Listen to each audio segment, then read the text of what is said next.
Hello, my Crystal Loves Texas Facebook and YouTube family. Hi, how are you guys? Have you guys ever wondered why we are always so chipper, even when we have very serious stuff to talk about? And today, we're going to be talking about something that's pretty serious, and that is Why are we so chipper? because this is how we are. We don't let anything take us to 10. Well, you will never see anything take us to 10. And honestly, Rebecca's personality, we were just talking about this, is a little bit different from mine, but A lot different. yeah, it's a lot different. I'm not ever gonna let me. I always feel like regardless, God is in control of it, and He knows exactly how He wants it to turn out. Now He wants me to do the right thing in the interim, but He's got it. So, with that being said, And yes, and yes, my you tell me attitude about yours. is God is in control, but I can still be upset about it. That's true, and you're gonna help Him out as much as you can. Right? That's right. But Rebecca, let me say this. You know, this week, I think it was on Tuesday, number 47 decided that he was going to make good on one of his campaign promises regarding all of us lowly teachers and students, and those of us who believe in a free and fair primary, secondary, and higher education for Yes. everyone, and eliminate the Department of Justice. However, Education. of education. However, he said, I'm not totally eliminating it. I'm going to leave about 1,000 workers. There are 4,000 now. So he is stripping it back, stripping it back to where it will be approximately a quarter of the people who have been there heretofore. And the reason he can't close it, Crystal, we have to be very honest about that. Yeah. The reason he can't just close it is because he needs Congress approval. Right. Now, I know a lot of you saying, well, the Republicans run the House, they run the Senate, they run the judiciary. But they need 60 votes. So they need Democratic votes. And every single Democrat, thank God, in the House and the Senate will not give him that vote. So, and he knows that. And so let's see what workarounds he tries to come up with, Rebecca, in order to circumvent the checks and balances. Let's see what comes up. But let's start off by talking a little bit to people about exactly the types of responsibilities that the Department of Education holds. What are some of those responsibilities, Rebecca? Well, for K through 12, it gives money to districts who are struggling, okay? Yes. Or has a high poverty economically disadvantaged. Have a high population. Yeah. Poverty population. It also for all schools that gets public money, it gives special money to special education. Yeah. So, for those of you that are brand new to the profession, teacher profession, or by now you should know, everybody keeps saying, well, you can't touch that money because that's sped money. Well, you can't touch that money. And there's a reason for that because state districts and states cannot use special education money unless it's for special education in the general school population. In the general school population. So, and they have to account for that money. And the reason why that money is set aside and that money is so special is because that money strictly comes from the federal government. Right. So it doesn't even come from the state government. Right. It comes from the federal government. So that's why everything that is directed towards special ed has to be special ed. So for instance, if you have a TA, a teacher assistant that's in special ed, they can't go anywhere else outside of special education because that funding pays for that TA teacher. So let me kind of explain that and put it in the nutshell so that you can understand how it actually may tie in to one of your students or someone that you may know in the classroom, a teacher or student. For example, I have a pretty high population. I have right at about 50 special education students that I teach on the different levels of special education. Some have a severe impairment, a cognitive impairment, but they function normally. Mm-hmm. But cognitively, especially when it comes to learning, they may have a severe impairment. I have a teacher, and the way that this is done, for the most part, they try to put a group of special education students in a particular class, not the entire class, but a group in the class so that they can assign a second teacher to come in and help one on one That's a or co-teacher. in small groups with a special education student. And it is actually called in-class support. Mhm. Okay. And that means that teacher comes in after I go through the entire lesson. She's not helping me teach the lesson, but when I go through the entire lesson, she will, at that point, I will say, okay, Miss George, can you go over and work with, I'll do this quietly and discreetly, but can you go over and work with Tammy? Or Miss George, can you go ahead and pull Tammy and Kurt and work with them? And I will have already accommodated those students and modified their lessons, whereby if everyone else in the class is responsible for 15 of the um, uh, activities in there, 15 of the numbers that we're working on, I may have those special education students only responsible for 3, as long as I can see that they understand the concept. They're not going to be doing the same amount as everyone else, but they will be working on the same concept as everyone else. But that teacher will actually come into that class and pull, if you've got a special education student, and pull that student and help that student one-on-one. And this is free in a public classroom. This is what you are entitled to. This is what your tax dollars go towards. Also, if you have a student that seems to be struggling, you don't know why that student is struggling. They seem like they're okay in other aspects of maturing and coming along in their maturity as they're getting older. However, they seem like they really struggle with reading, or they really struggle with math, or with learning, or with paying attention.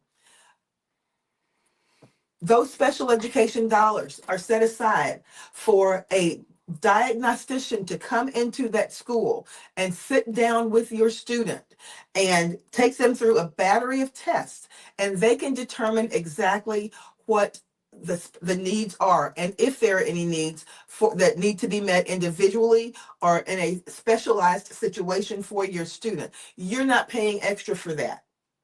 If a student has dyslexia, or that student seems to be struggling trying to learn how to read, a specialist will come in who is trained to be able to identify those types of learning differences and make sure that your student is in a class where they can learn to overcome those, so that they can go on, if they want to go to college or wherever else that they want to go, and be successful in their careers. I had a student that I worked with one time who went on to veterinary school. Right. And she was severely dyslexic, but that was part of the public school education, and those funds were available for that. All that I'm saying, all that to say that when you begin to strip away though that type of funding, a lot of times you don't miss it because it's always been there and you never knew that you had it. Right. And Yeah. then so that's for that. Then for those of you that don't know what a Title I, Title II, Title III schools. So schools are divided into categories based on their economic standing. So anytime you have a Title I school, Title I schools are for mostly socioeconomic disadvantage, okay? Schools that are likely to fall in poverty, right? Right. Then you have your Title II schools that they don't need as much Support, government yeah. funding. It's there for them, but they don't need as much of it. And then you have your Title III schools, which are very far and few and in between. And your Title III schools are basically your more affluent schools, okay, that are very affluent. Now, within a school district, you can have like All of them. all of them, Yeah. right? But the federal government still gives those schools money, Especially to function. if there's students within that school who fit into that demographic. Yeah. Just because you're at a Title II school, that doesn't mean that all of the children are Title II type children, right? Yeah. And I hated to say it like that, but you have some poverty-stricken children in those Title II and Title III schools. And Rebecca, let me address this because I know this is something that you're passionate about, and both of us can speak to this because we were at a school and we've talked about this school for a long time, that we worked at for several years, that we felt like it should have been just the model for schools all over the Houston Independent School District before the new regime came about in HISD. But this particular school, with the funds that they got from the federal government, they were able to seek out and partner with a food pantry, Houston Food Bank, to come in. Was it every Thursday? Every other Thursday, I think. Every other Tuesday. Okay, every other Tuesday or Thursday, the Houston Food Bank came in, and Rebecca and I, as teachers, the student council took part in this, but they had a grocery store on site on campus that the students actually stocked with things, with staples and things that came from the Houston Food Bank, and families were lined up around the building in order to get in and to be able to get groceries, their staples from this particular food source that was federally funded. If those students had not been able to get food in that manner, we have some students that could very well not have eaten, Right. could have been in a bad situation because they didn't eat. Now, it's so easy to say, when you have not walked in those shoes, it's so easy to say, well, it's not the government's responsibility to feed those children. But No, stop. Yeah, It is government responsibility. I believe it, but it's so easy. That's what government is for. But it's so easy for superintendents or people who are placed in a certain role to come in and say, well, we're going to change the scope of what we're supposed to be responsible for. So it is the responsibility. Let's make no mistake about it. It is the government's responsibility to take care of citizens who are economically disadvantaged. That is what makes America so great. And that this country has that resource. And we're gonna put a caveat on that. By that, we're not saying that people should not make every effort. No. If they're able to. If they're able Right. to sustain themselves and their families. But Rebecca, let's be clear. During the time we were at that particular school, we went through Harvey and COVID. We did. So we had situations with people who were economically disadvantaged and who were hit by two of the most devastating natural disasters. And I can call COVID a natural disaster, or it could have been man-made, who knows, but situations that can set you back financially. And then remember, we also had a great flood here in Houston. Absolutely. And I forgot about that. Yeah, we had a flood, a horrible Labor Day flood. Yeah. That it was terrible, okay? And it kept kids out of school for 2 and 3 weeks. And families did not have lights. They didn't have water. Our school we had a person, Mr. D. Hello, Mr. D. Every time I said, thank you so much for all that you did, because I never saw Mr. D and Mr. S work so hard to make sure that those students had what they needed. And they did not have to know the students. Our wraparound specialist, which is something that's federally funded, okay? Our wraparound specialist actually went out into the community and set up a situation whereby our families from our school were able to go to the high school down the street. The high school was going to stay open until 8 o'clock at night, their showers, so that the families could go in and have somewhere to shower. During the freeze. Freeze here in Texas. Yeah, so because there was no electricity. Right. So Texas has in itself, not just from natural, we had a lot of storms here. Natural disasters here that put families out of whack. Right. And the schools were first responding to the issues that were taking place in the community. And we didn't think twice about it. If there was a need that needed to be We met, just went and handled it. we weren't thinking twice about it. That's the type of teacher that I want in a school. Right. You want your teachers to have that type of compassion. And our parents knew that they could reach out to us because they knew when they reached out to us, solutions were getting ready to happen. Right? Yeah. So then on the other side of the Department of Education, we have our college babies. Okay. Even though I know they're not Students. babies. Yeah. Our college students.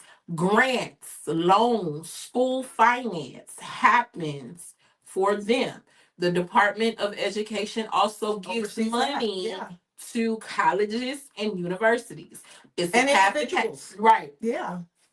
It's a half and half deal. The states kick in and then the federal government kicks in. Right. So when you snatch away the Department of Education, that's why Harvard University, if y'all have been paying attention in the news, and I know you have, that's why Harvard University has said that it will be, from this point on, it will have free tuition Right. for every family that makes less than $200,000 a year. Right. Because those, and I think in the University of Texas is also doing it. They're doing a similar program. Yes. And probably others will follow suit. And I think with the University of Texas is families who make under $150,000 Right. a year. So, but the reason Those students qualify. who students qualify. So they are, but the reason that they're doing these things is simply because the federal government now is It's pulling things back. And Rebecca, And my personal worry, as far as the universities are concerned, I'm concerned about all of them. Yeah. But my personal worry is about the historically Black colleges and universities who are already underserved and underfunded. Right. That's an underserved and underfunded. Right. If you've been paying attention in the news, Tennessee State University right now has no funds. They don't even know if they could keep their doors open. Tennessee State also won a football championship just this past year, under the direction of Eddie George. So, excuse me, my allergy. Sorry.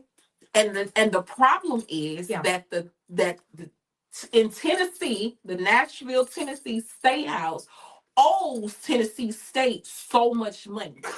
Okay, they owe them millions and refuse to pay. Right. And now that the DOJ is not D.O.E. I'm sorry, the D.O.E. Department of Education is now not even putting pressure on the state of Tennessee to give money to Tennessee State University that they owe. The state of Tennessee owes Tennessee State University money, and there's no hierarchy putting pressure on them to pay the money that they owe. Okay, let me step in and say this, Rebecca. With considering everything that Rebecca just said,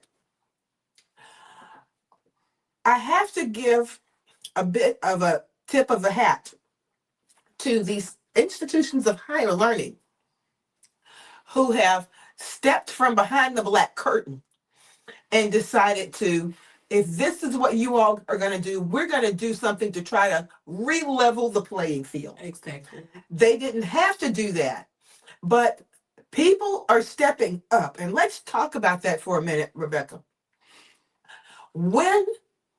How long do you watch the car overturned before you run in and say, let me see what I can do to help, or to try to see if I can pull anyone out?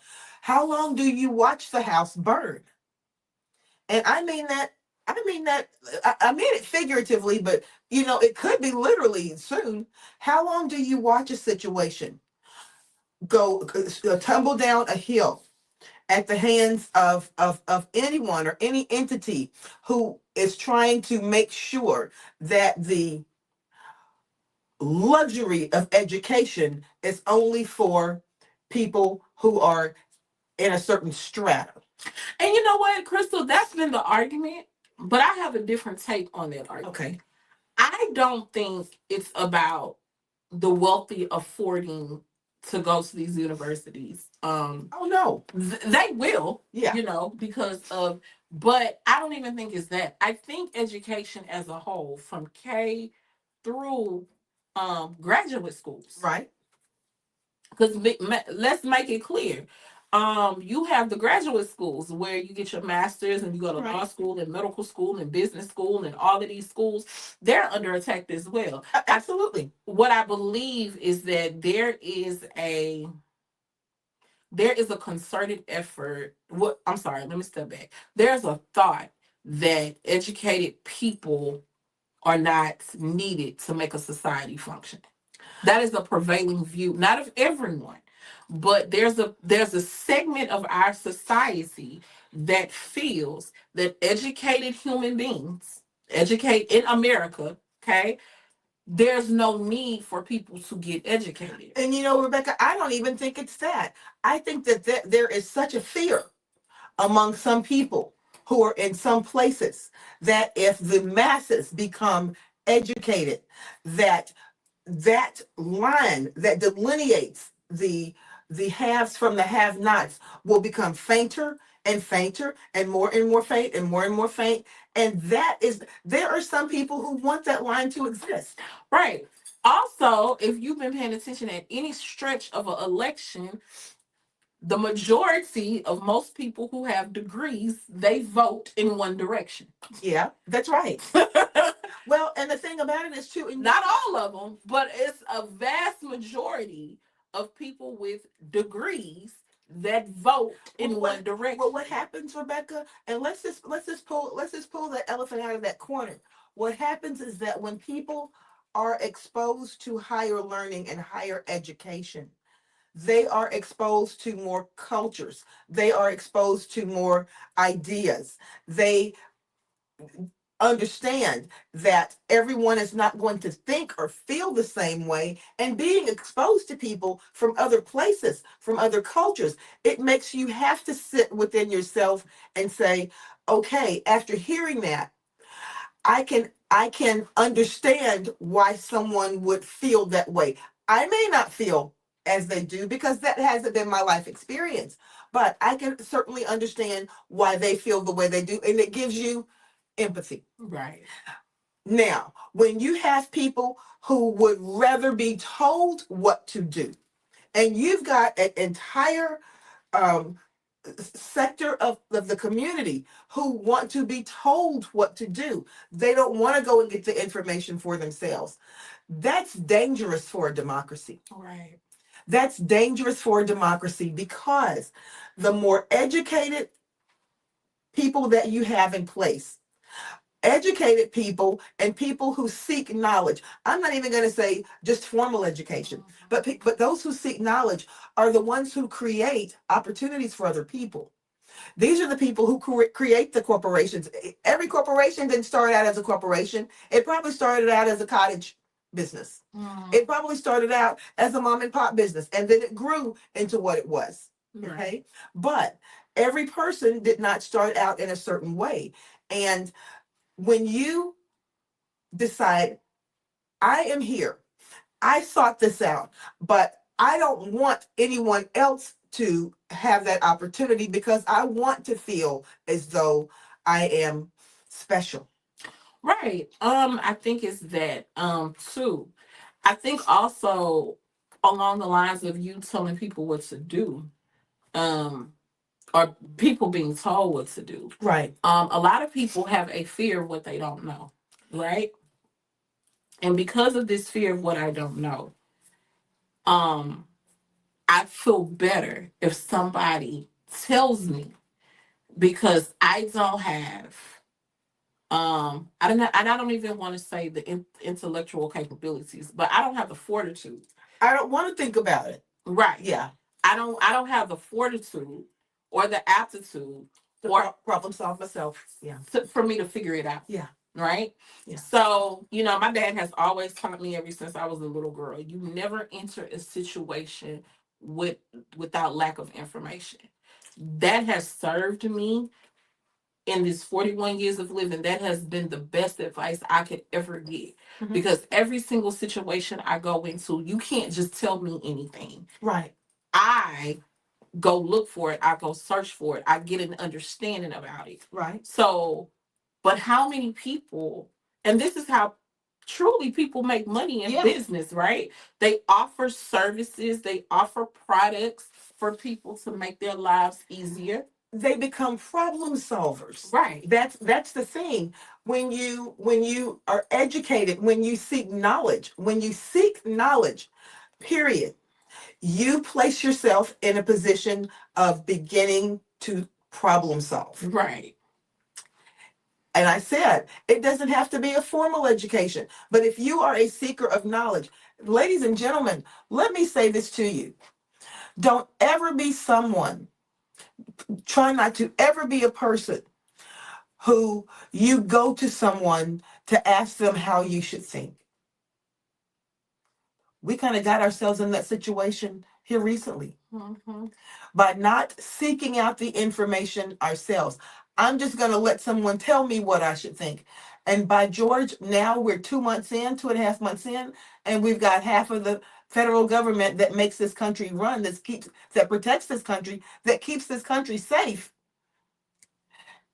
now in the hands of people who have no idea of how to solve certain problems because they do not have that frame of reference.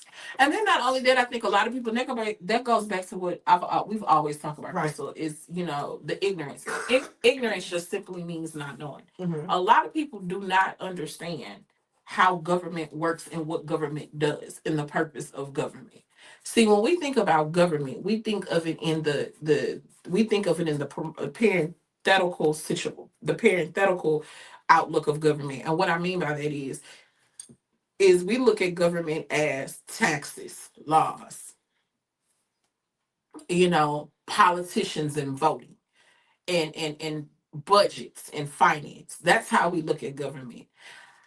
But government is so much more than that, right? Those are the bases of government, but it's so much more than that. And how do you mean, Rebecca? Tell me how. And what I mean by that is every single thing we've said this on the podcast for many, many years. Every single thing that you do is controlled by government. Right now, from the bills that you pay, from the laws that's on the books, and the laws covering everything from family and courts to how to have health care, education, okay?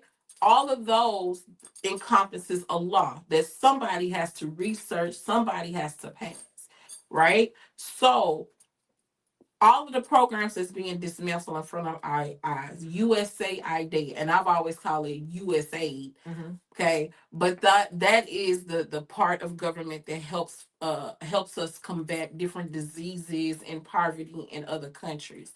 And and why is that important to the United States? And it's important to the United States because we benefit from helping other countries eradicate diseases before they get to us. Exactly. That had been destroyed. The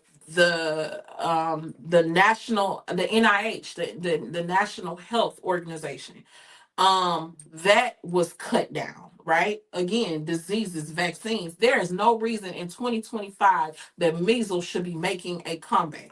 A disease that was eradicated 25 years ago, right? But when you take it's a certain ideology that stems from, and it wasn't even, and that's what I mean by when you don't ever want to be of the mentality, ladies and gentlemen, that you will simply let someone tell you how to think. That's the most dangerous place you can be in. We know that science has told us when science is real. Science has told us that these are the things that we do to mitigate and eradicate. When you can eradicate diseases, and that doesn't happen in every country. Right. But when you can eradicate diseases, completely get rid of it, not just mitigate it, that's saying something for the people who've put in the time and the effort to make sure another child never dies or never becomes crippled because of certain things. Right. The oceanic and wildlife program, all of that is being cut, right? how do you, so who is supposed to track these storms that's coming in? And if you know anything, 2025 was the year of the storms. Storms was hitting the United States during the summertime, back to back to back to back to back to back to back. Now, you know what, Rebecca? Let's bring it even closer to home. If you've got a child who is 3 or 4 years old, and you are I'm not even going to say just a single parent, not by choice. You are a widowed parent. Okay. Let's make it palatable for some people. You are a widowed parent, and now you have one income. You have a 3 or 4 year old who needs to be in school all day so that you can go and work and make sure that you are able to not be a burden on the government and pay your bills and be able to do what you need to do. There was a Head Start program in place in the United States that was free. All of those things are now threatened. Right. Those things may not be the case anymore. So you will have to go and find childcare for your child. And unless you have a job or you are able to find a job that pays a certain percentage more, pretty high percentage more, you're going to feel the sting of that. But even if you have a job That's what that pays a percentage more, a higher percentage, that money could be used for something else. Yeah. So that's what I'm saying. So all of these things, but getting back to the teachers, the how it's going to affect us. Well, the wrestling lady, and that's how I refer to her, Linda McMahon, who was the Secretary of Education. Yes. The wrestling lady. She's following Trump step by step, lockstep, right? Yeah. Not asking any questions. Right. She doesn't even know anything about education. She didn't even know what an IEP was. Right. And the IEP is an individual education plan that For special education for students. special education students. You know, how to help them navigate classroom work. That's basically what it is. Because the idea of special education students is to put them in a least restrictive environment. Right. So we're always going to try to mainstream those students and have them not where they're sequestered off to a room where only special education students are. We want them among their peers because that helps them be able to level up. Right.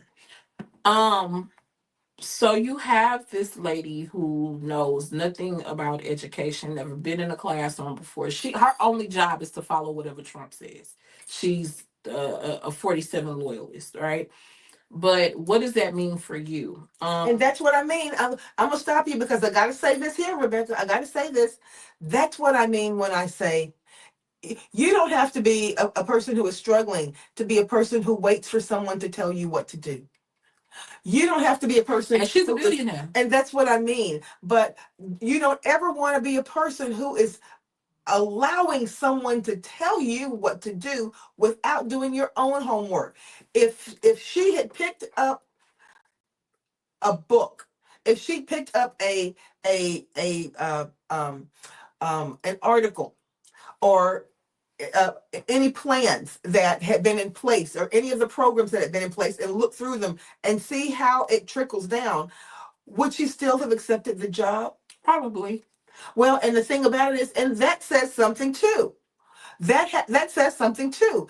If you are a person who can callously say it doesn't matter how this affects other people, and it's just not people who look a certain way.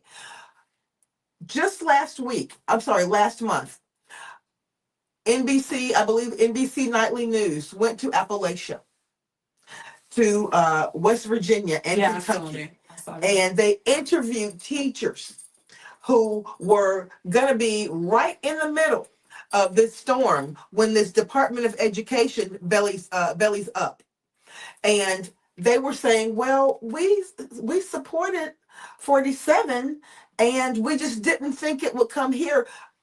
99.9% of the kids who they teach, and they talked about how difficult the struggle was already. 99.9% of the kids that they teach don't look like Rebecca and I, but they are going to be hit the hardest by this. Right. So the plan is, as she has stated, and you can go back and Google it, everything that I'm telling you is factual. She has stated that Trump's idea of cutting back the Department of Education is to leave it to the state. Yeah. That's the ultimate plan. Put it back in the state's hand. But West Virginia and Kentucky, they don't have the money right now. Herein lies the problem, right? Yeah. You have a certain segment of society, Yeah. and this what I love to call the Bible Belt. And for those of you that are not familiar with, and really Texas is really not a part of the Bible Belt, but it's but I'm gonna throw Texas in there. So you have the Bible Belt Right. from Louisiana all the way to North Dakota. So all of those states encompassing, I'm gonna go ahead and add Texas to that, Yeah. who have been cutting educational funding for the last 20, 25 years, 30 plus years. And why do you think that is, Rebecca? Cutting state funded education. Cutting Yeah. state The funded state education. part. Yes. They'll use the federal dollars. Right. But to cut state fundings, they have withheld raises, they have withheld programs, money for resources for programs. right. They have withheld as a whole. Um now I get it. When you look at the dollars of it is based on property taxes and who pays more in property taxes and the people that pay more. And I'm speaking for Texas because I don't know how the other states Right. are ran. Specifically here in Texas, property taxes pay for education. Right. And we know the higher the property tax, the more money that goes into that area. This is why Houston Independent School District is one of the richest districts in Texas because of the property taxes that are paid here. And in the country. And in the country, simply because HISD is located in the Ship Channel, they're located in downtown. Every money making revenue in the city of Houston Medical Center. Right. Every single money making revenue in this city, HISD has property. Right. In that same vicinity. Right. So if you think about Houston and you think about all of the money making revenue in this city, right, you have HISD, Houston Independent School District property that sits in that part of the city. So that's everywhere. So this is why people of HISD pay more in property taxes than everywhere else. Now it's rising in Fort Bend, it's rising in Katy because the city is becoming more spread out, right, and we're having more areas. But this is why Houston Independent School District is considered a property rich district. So what happens, Rebecca? Like you said, Mrs. McMahon has said that she's going to follow the lead. And to do that, and I'm from this school of thought. I'm sure not a person who knows everything about everything, but if I am given a position of authority and authorities entrusted in me in order to make good decisions, I'm going to seek out the most qualified people possible to do my research and come back to me and say, what historically has been the situation when the states take over education? Okay, the first question I'm going to ask is the wealthy states, that's probably not going to be, or the wealthier areas of the country, that's not going to be an issue. Right. However, what happens with the poorer areas of the country when the states are already struggling in order to make ends meet with families? When you talk about struggling schools, you're talking about students who receive free lunch and free breakfast, right, every day. That's everyone at the school receives that. Okay. Some of those meals may be the only full meals that those kids get, but that is the case. When you talk about the struggling districts, you talk about things being donated like uniforms, things being donated like school supplies, pencils, and notebooks, things being donated like laptops. And that's a luxury because I know that everyone doesn't get them. Right. But sometimes the corporation will retire laptops and donate those to a school district. But then schools have to try to maintain that. And they may not have the money for that. Right. So you've got a situation whereby there is not going to be equalization there in terms of the state, not that the state would not want to give the best they could for their students, but they just don't have the means to do that. So what happens when the money from the Department of Education dries up?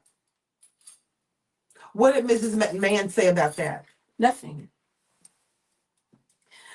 So basically, you're saying she's basically saying we're just gonna wait and watch what the fallout is. She said the states will handle it. That was my answer. Okay, so when the fallout, so I don't even think they got that far ahead, Crystal. They didn't. I don't even think. I know they did not get that far ahead. They didn't. okay, They did Okay. not. well, Her answer to everything is let the states handle it. Let the states handle it. Let Okay. the states handle it. okay, but Rebecca, if you remember, we were sitting in a legislative meeting the other was sitting talking to a group of legislators a week ago, Monday, a week ago Monday. And this is what was put out on the table by these legislators. Let's say that the optimal outcome for number 47 and his um, cohorts is that the states take over education. That's the optimal outcome for them. Now, if that is the case, what happens when you have this privatization? And what Representative Talarico said was this, and people do not even understand this part of it. I didn't really understand it until he explained it. He said school choice actually means that the schools get to pick and choose who they want. Just because you want your student to go to a school doesn't mean they have to take them. Exactly. Okay. And anything could be a reason to deny the way your student looks or wears their hair could be a reason to deny your student entry into a school. Or your students' color, your students' skin, Absolutely. And the or only the religion they practice. and the only thing that they have to cite is this student does not fit with the The vision of the the campus. vision of this campus. That's the only thing. They don't have to go any further than to say that. So yeah. So with that being said, you know that Texas is trying to push vouchers. Let's Sure tie are. it in a little bit home. So let's just say, as I love how you said it, the optimal response, right? Uh-huh. It goes back to the states. And you have a state like Texas that's trying to promote vouchers, right? So that will give, I'm guessing, because again, she's not answering any of these questions because she don't know. Right. So, but I'm guessing, just using my logic, right? My educational logic, I'm guessing that they're going to send the money with it, right? Because we know that 47 loves red states. So he'll be sending the money with it. Hopefully And that money is to what? To fund public schools or to encourage? absolutely not. To fund vouchers. Yeah. That's what that money is going to be used for. Make no mistake about it. I don't care what they say, how they, and when I say they, I mean our Texas government officials who are for ed reform. Ed reform is educational reform, Right. meaning the privatization of education, meaning vouchers. Yeah. Okay. So or the school choice. Let's put that moniker on it. Right. So what will happen will, and here's the harsh reality of it. And one senator explained it to me the other day, and it broke my heart. But here's the reality of it. All of those schools will get funded. Okay. Oh, and let me tell you how Mr. Abbott is the governor of Texas is quantifying poor people. Okay. He's quantifying poor people. If you make $250,000 or less or more, you qualify for the vouchers. Wait a minute. So I can make $250,000 and have one student and I still qualify? Mm-hmm. Okay, but what about the people who make less than that? They don't qualify for a voucher? No, I think we need to go and we need to get clarity on that. Because I think we need to get clarity. Let's get some clarity on that. Okay. Let's get him to clarify that for us. Is he really? Well, no, somebody's got to answer the phone. Okay. But when we went and we were visiting legislators, we told you that Crystal and Rebecca were going to go to Austin, and we went to Austin. And when we were visiting legislators and our $250,000. So I think if we, if I think I think maybe I think maybe the semantics got mixed up. I think if you make at least, I mean, up to $250,000, you can qualify for a voucher. Yeah. Okay, but you said you got to make over $250,000. $250,000 plus. Let's get that quantified. We'll get back to you on that. We'll get back to you on that. But here's the thing. That means that the only people who can get a voucher are people who already are in an affluent tax bracket. That's the point. Okay. That's the point. Well, you know what? And that's what that's what everybody has been shouting. The people that only will be able to afford the vouchers are the people that have already put their kids in school. That's what this whole argument has been about. Okay, if we got any state representatives or legislators out there talking, somebody clarify that for us. Somebody clarify that for us. I think that we may have the semantics maybe a little bit turned around, but I think that if you are sitting over in Denver Harbor in Houston and you want your kid to go to a private school. Now, what they can do with what and this is just Rebecca, some one-on-one. Okay, not saying that this is going to happen. And I'm not saying this is going to happen. This is just my view of things, just from looking at the whole scope of it. There is a such thing, because they do have them in Florida. I found out they do have this thing called private charters, right? So private charters, lots of private charters are basically private schools.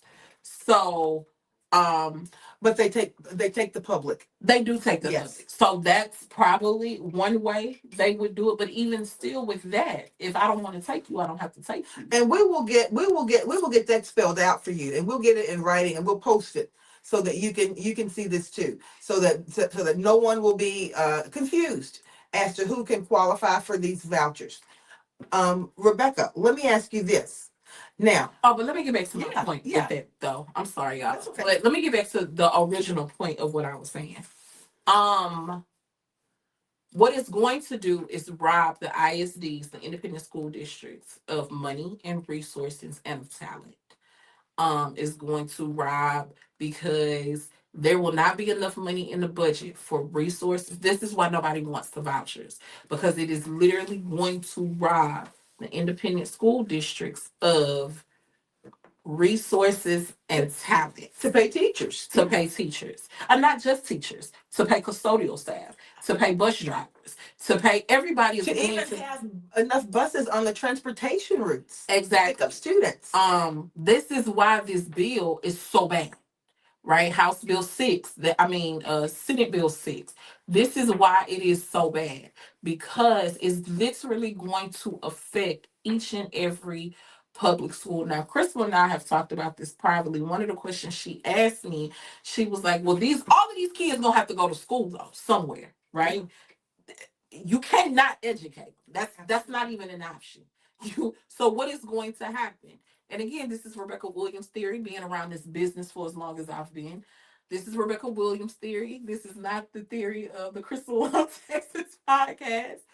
But what I foresee happening, and this is just a prediction, what I foresee happen is they will replace certified teachers with uncertified teachers, uncertified principals, uncertified counselors, uncertified people working with children. Well, there are many people. There's a belief system out there that feels that certification is arbitrary anyway. Right. Yeah.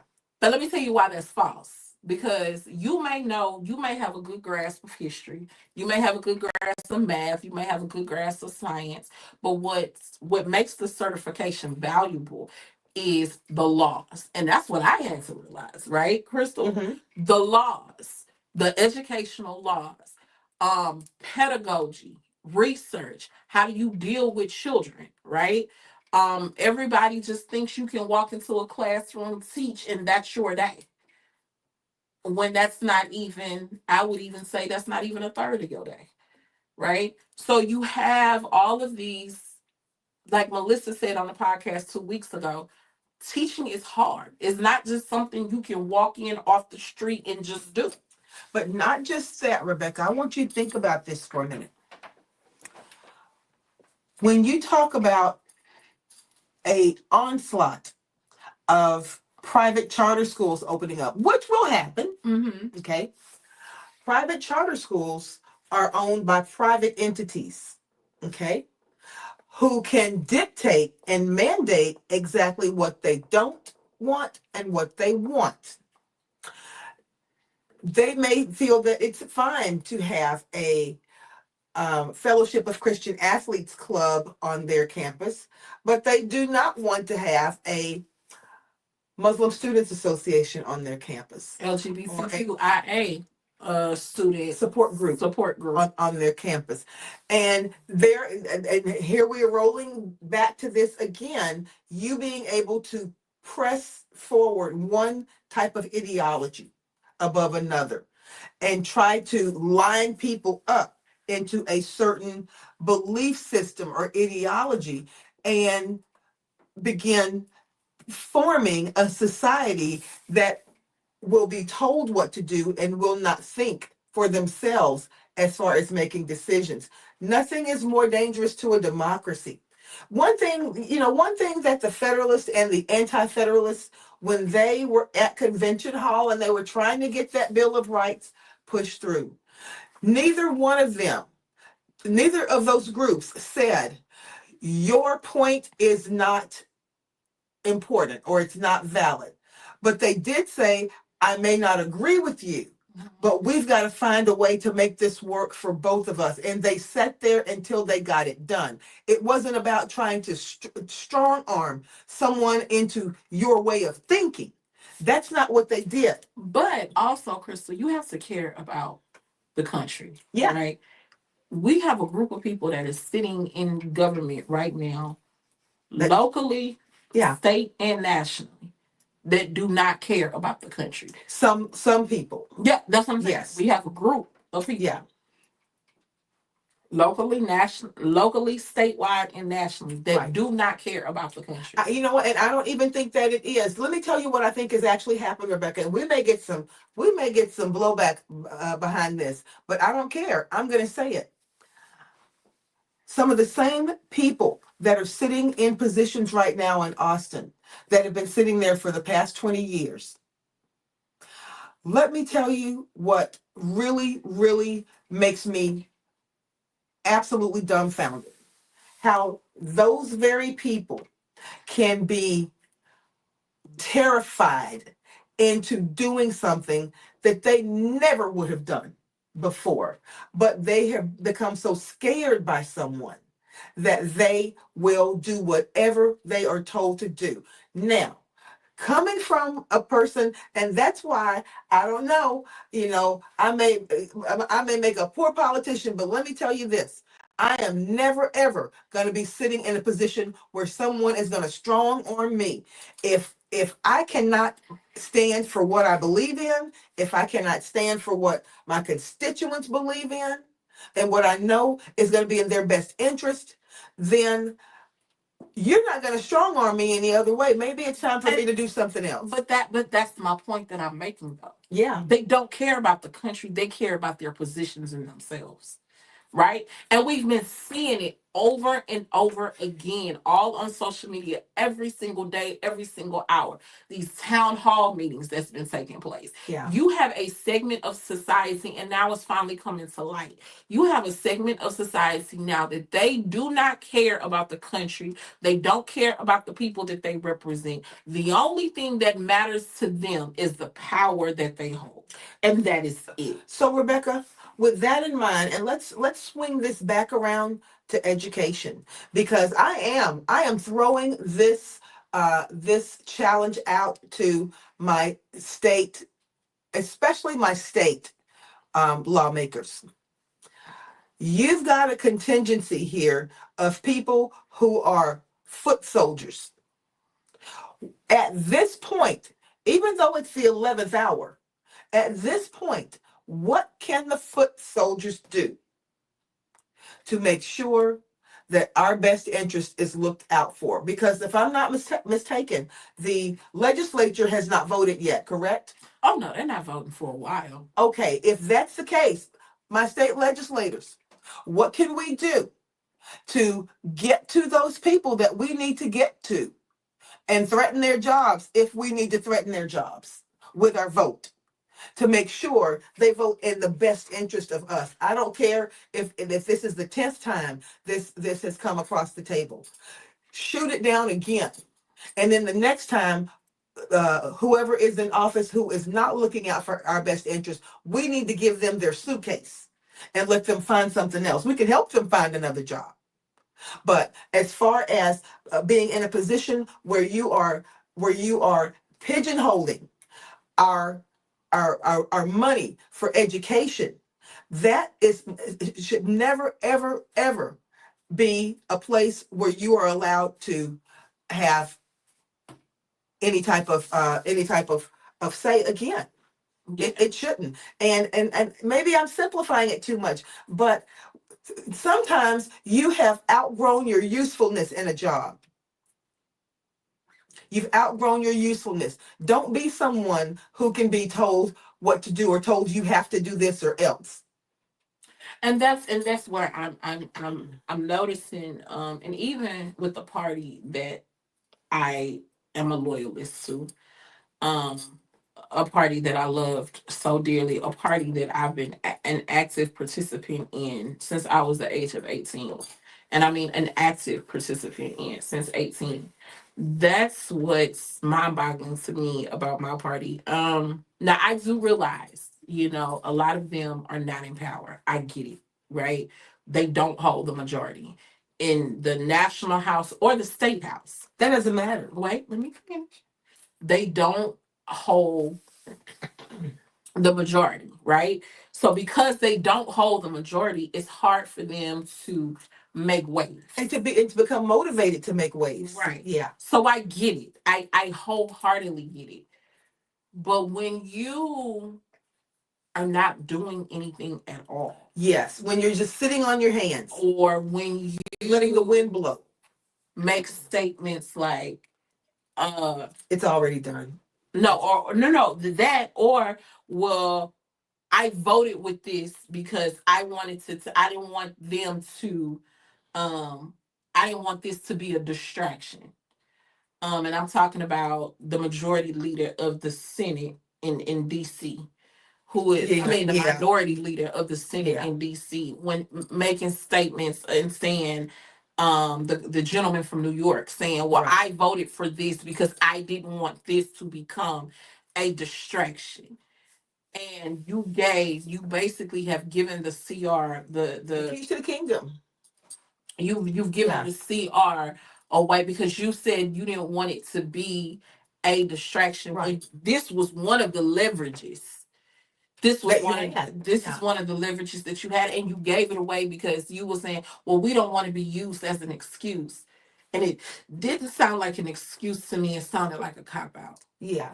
And especially if you have others behind you who are energized and who want to go and run and fight that good fight, and they will be on the front line. They realize that you may not feel at this point in your career that that's something that you want to do, but they're saying that with all due respect, you go ahead and step back and let us step forward. Right. And we'll take the torch and we'll run that torch. And here's another thing too, guys. I want to say we do have, even in my party, we do have politicians that are fighting. They are on the front lines. They are every chance they get. They are letting especially here in our state. Yeah. In our state, in our city, we got some fighters. Yeah. And they are fighting to the death. Right. So I don't want to just say that it's everybody, because it's not. It's not everybody. You have people. That's easy, Rebecca, because the ones that are fighting, you see them all the time. All the time. You see them all the time. All the time. And they're the ones that are calling the town hall meetings. They're the ones that are calling the media in when there's a development. They're the ones who are saying, I'm not going to stop because you're telling me that that it's over. I'm not going to stop until that vote is on that floor and they say yays and nays. I'm not going to stop. Yeah. So, but unfortunately, because a lot of them are not in the forefront leading and they don't really have as much power, ladies and gentlemen, I hate to be the bearer of bad news, but it's going to be up to us, the voters. It is going to be up to us. And we've sat on the sideline so much because we thought maybe, once we go cast the vote, we got our people in, or maybe we didn't get our people in. It's over. We got comfortable. It's over until the next cycle. Yeah. And that's not what it is. That's right. That's not what it is. Like, it is going to be incumbent on us to fight back. And Rebecca, let me ask you something. Tell me if you agree with this or not. This is probably right now we sit in a really good position. And I'm not even talking about, I'm going to pull parties out of it. I'm going to pull parties out of it because I think that enough has happened within the last 3 months that some people out there are ready to hear a different kind of solution. Okay, who may have felt that they had been tricked. Okay, they're ready to hear some different. They're ready to sit down and listen to a different solution now. Right. Here's my thing that leaves us in a really good place of being able to say, okay, this is something that we both want. We are in the same place as far as this is concerned. Take the party out of it. Which candidate is going to bring you to a place where you are feeling comfortable about our education system in this country? Are we going to put into the hands of power someone who will destroy it, or do we want people who will build it up and understand that education is not just academic? Right. Right. Right. So, teachers, what does this mean for you? Voters, rural conservative voters. Right. What does it mean for all of us? Well, specifically, since we're talking about the D.O.E, Department of Education. Excuse me. In Texas, you might not have a job.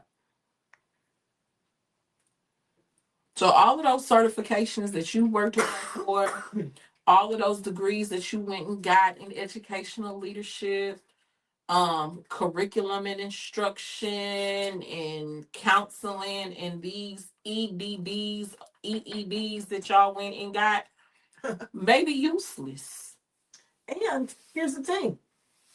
They may be replaced by someone saying, you can go this weekend and we're going to give you a professional development class in counseling.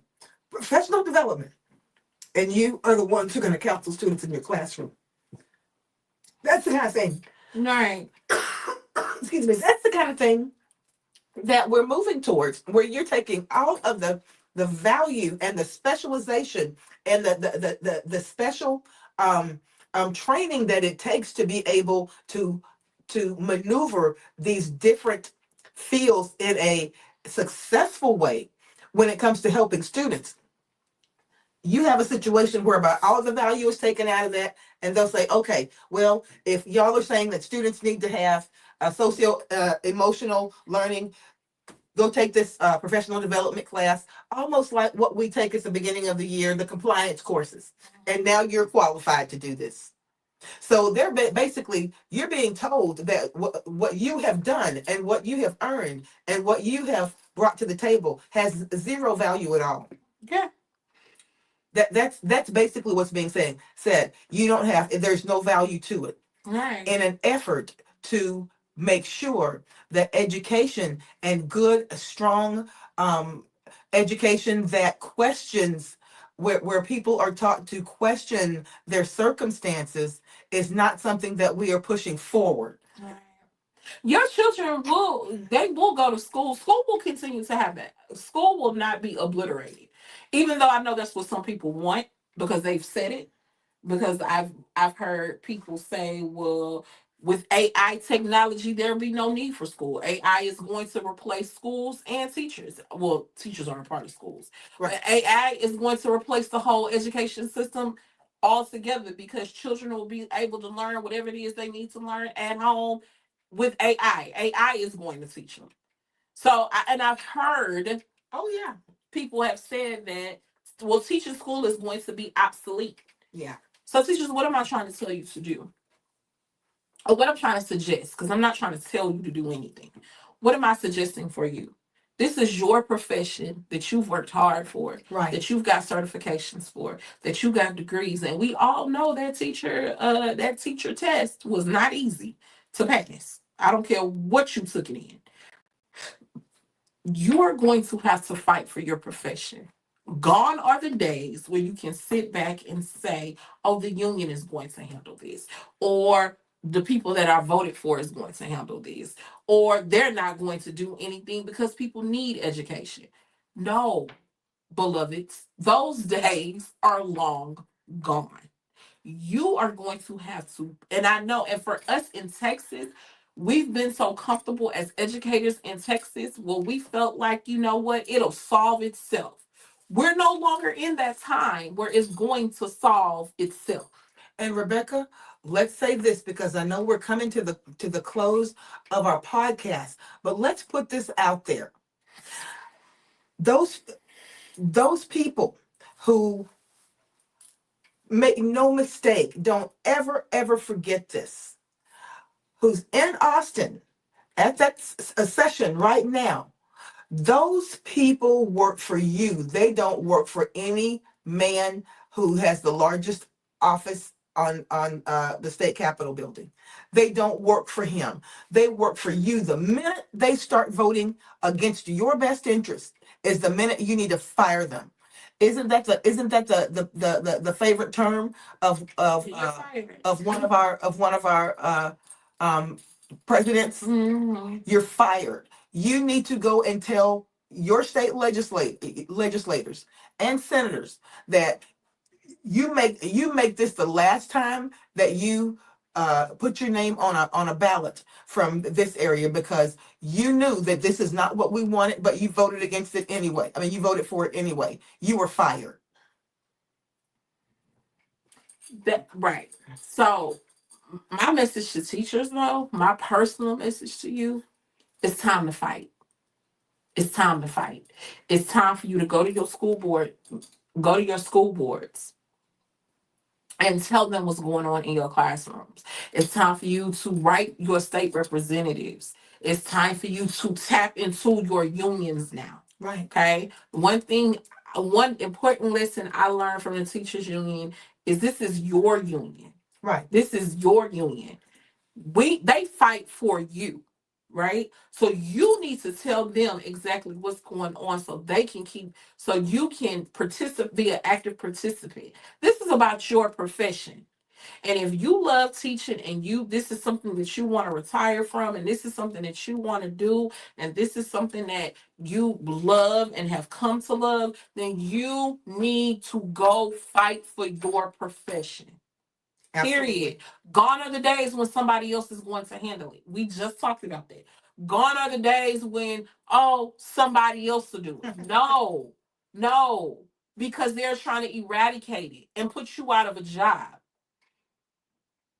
And if you believe strongly in the job that you're doing and the difference that you're making in students' lives, then you have to fight for your profession. Right. Now, I will say this also. If you do it and do it right, you will not have to fight for your profession again.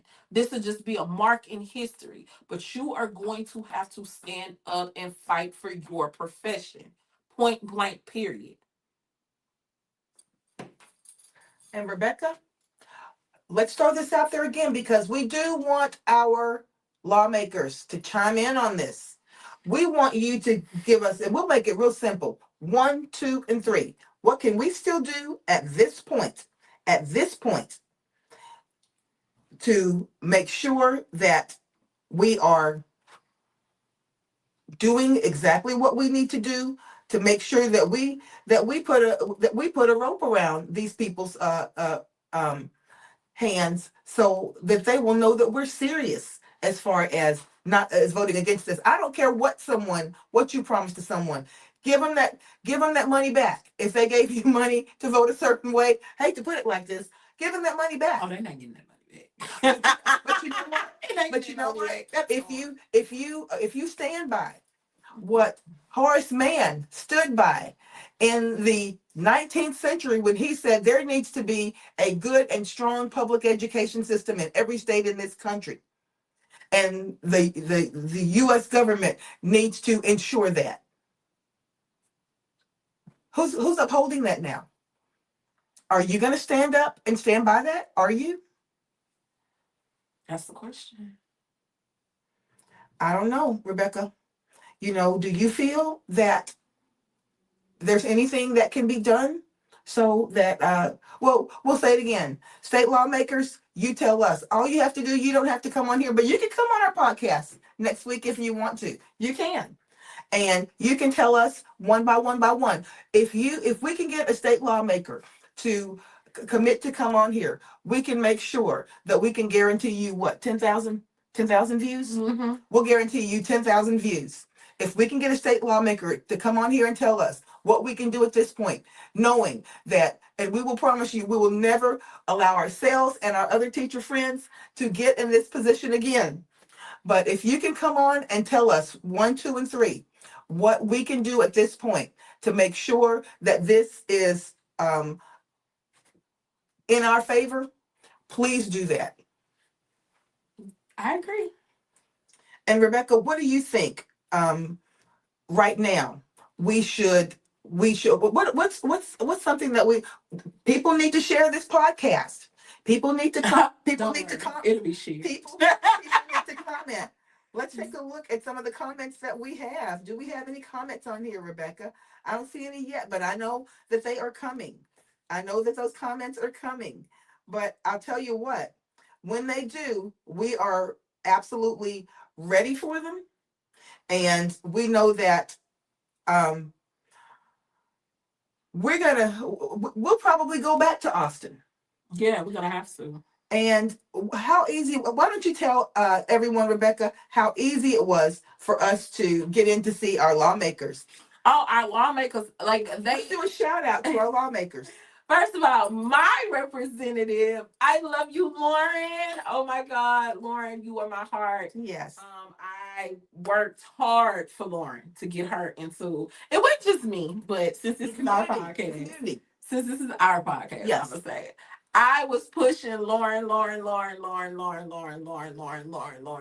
Simmons. Thank you. Let me tell you what Lauren is doing. Lauren has a bill now. I don't know if it's in committee. And Lauren, we're going to get you on the show because I know you and I have talked several times. We're going to get you on the show. Lauren has a bill in committee right now for teachers to get their bargaining rights.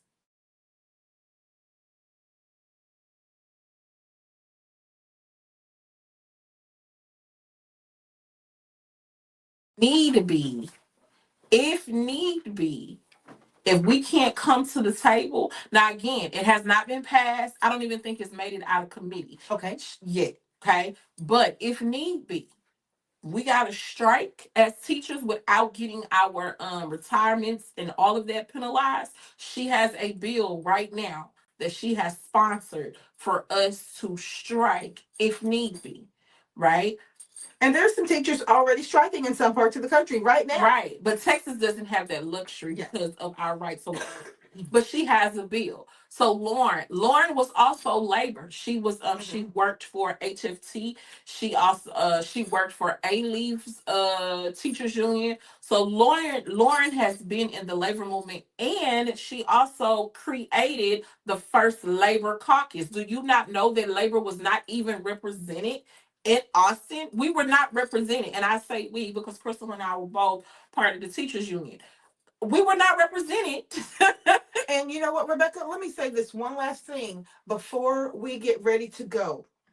When we sat down there 2 Mondays ago, and we saw, and we were able to sit with those legislators, One thing I can say is this: I've never felt so energized, and wow, do we have some legislators who are on the side of education and teachers. Also, I want to send another big shout out to Senator Boris Miles. Senator Boris Miles met with Crystal. Oh, I think we talked to him the longest for like 45 minutes to an hour. No, maybe 15 minutes. So, it was longer than that. It just seemed longer. That's okay. It just seemed longer, but that's okay. He also has some bills that he is sponsoring. HISD, that is going to change the trajectory of what we're dealing with, right, in HISD. Absolutely. So I want to thank Boris for that. Ron Reynolds and Jolanda Jones, oh my God, standing on the front lines for us. They were there at the rally. They were hearing.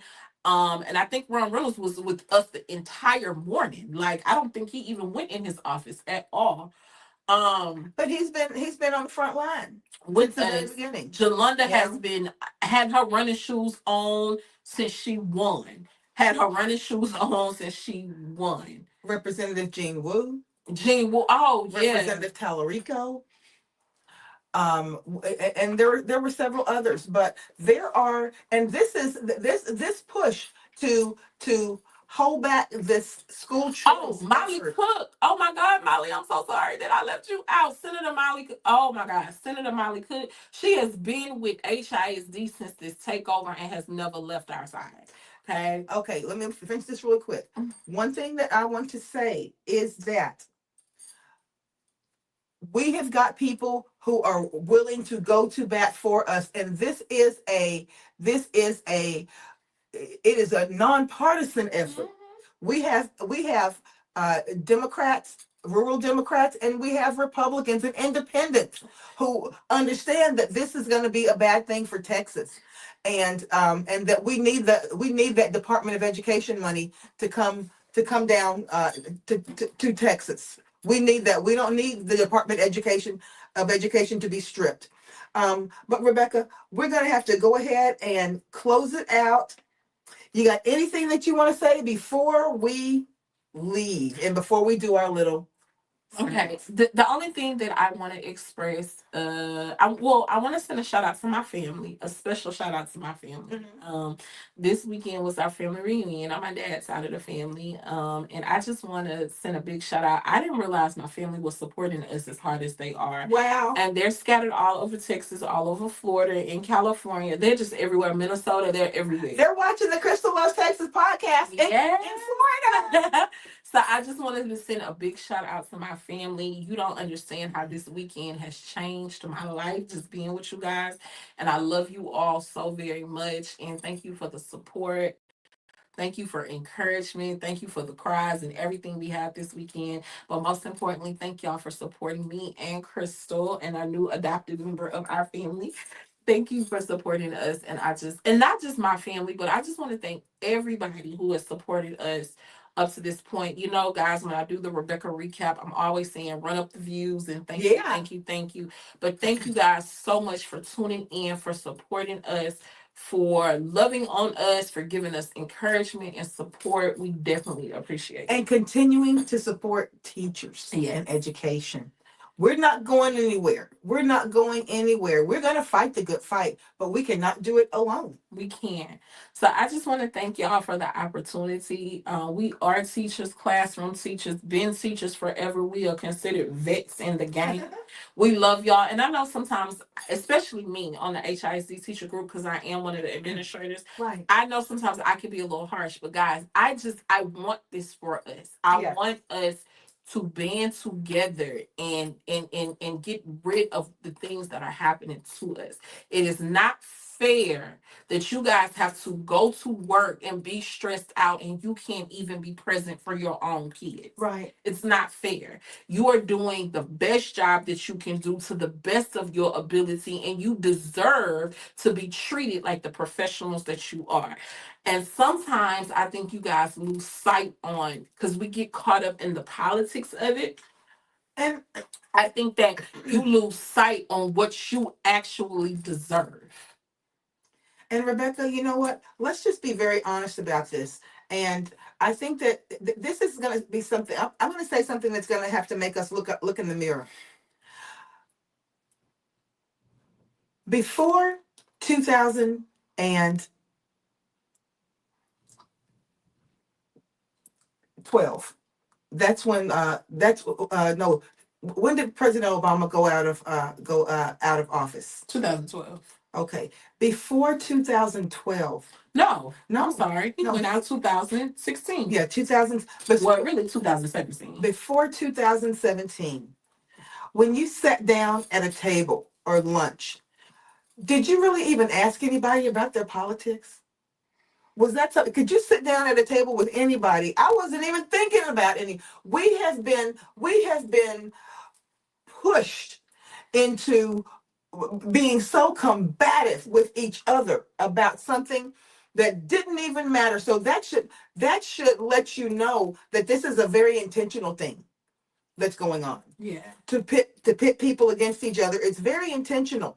And I can't think of, prior to then, I can't think of there being a situation where I'm sitting down and I'm even thinking about someone's gender identity or race when I sit down to lunch with them. Who cares? But we have been fed this bill of goods that everything is just so offensive, and that we should be fighting back against everything. We should be enjoying each other's company. No one is promised tomorrow. Exactly. We should be enjoying each other's company. And if we just think about that and think about a time when we made our own decisions based on how we were taught, I think we'll be back in a better place. But Rebecca, like we say every week, and we're serious about this. If there are any lawmakers who are willing to come on here, we can call you in remotely and tell us what we can do at this point in the game to make sure that we are heard, because it's not over till it's over. No, it's not. It's not over till it's over. But we even want some rural conservative people to come on here and tell us why they know that vouchers are not good for their communities. Exactly. Their voices need to be heard. People are trying to silence that community. Don't silence them. We want to hear that. We want you to join with us. And if your views are conservative, that is fine. But let your views be echoed by a conservative representative who knows the importance of good public education. Exactly. And Rebecca, as we say every week, we can do it. Bye, See guys. you